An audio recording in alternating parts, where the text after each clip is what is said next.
another bombshell. Just as the global elite was packing their bags for the World Economic Forum in Davos, President Trump has flipped the table on the entire transatlantic alliance. In a move that many are calling as a Greenland Revenge, the White House has announced a massive 10% tariff on 8 key European nations. But this isn't just about trade. This is about the real estate. This is about the Arctic. And most of all, this is about the US demand to purchase world's largest island, no matter what the cost.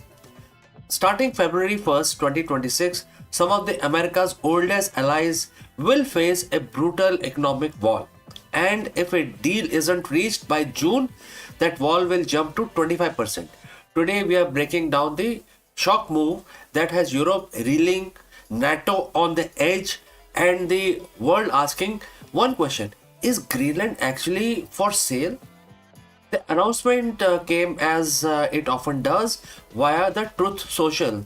From his golf club in West Palm Beach, President declared that 8 nations, which are namely Denmark, Norway, Sweden, France, Germany, and the UK, and also the Netherlands and Finland, have put the safety of the planet at risk.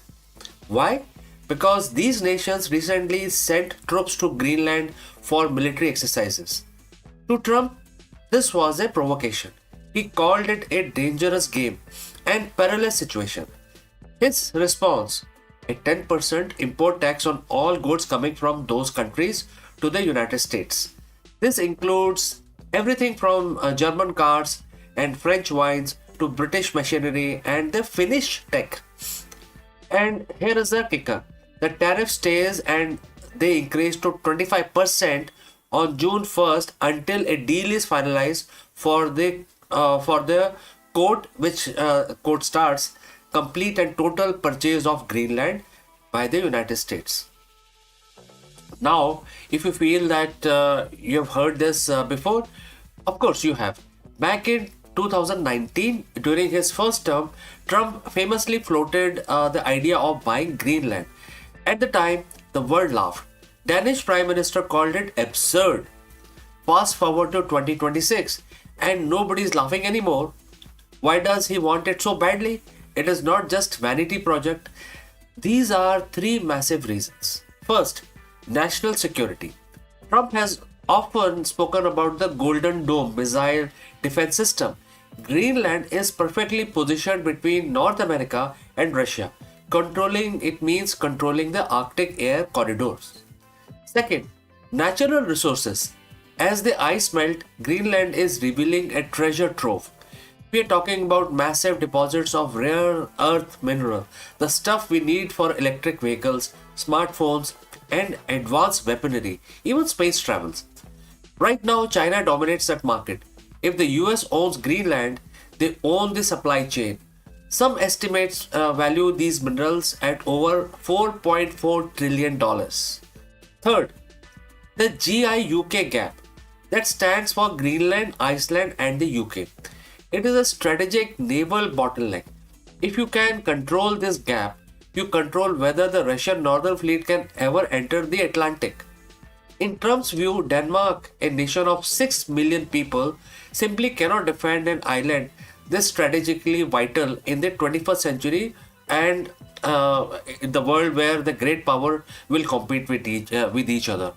The timing for this is pure psychological warfare. The president is scheduled to land in Davos, Switzerland, this Tuesday for the World Economic Forum. Imagine the scene. He is going to walk into a room filled with very leaders he just slapped the tariffs. Emmanuel Macron, Keir Starmer, and Frederick Merz. They all will be there. By dropping this bombshell 72 hours before the summit, Trump has ensured that the entire Davos agenda will revolve around him and Greenland. He is not going there to negotiate. He is going there to present an ultimatum. The message is very clear. You can have free trade or you can have Greenland. You can't have both. Let's look at their targets. Germany and France are the engines for the EU. The UK is our special relationship partner, even though Trump just signed a trade pact with them last summer. These tariffs effectively rip up those recent agreements. European officials are already pointing out a major technical problem. The EU is a single trading bloc. You can't technically tax Germany and France without affecting the Italy, Spain, or Poland.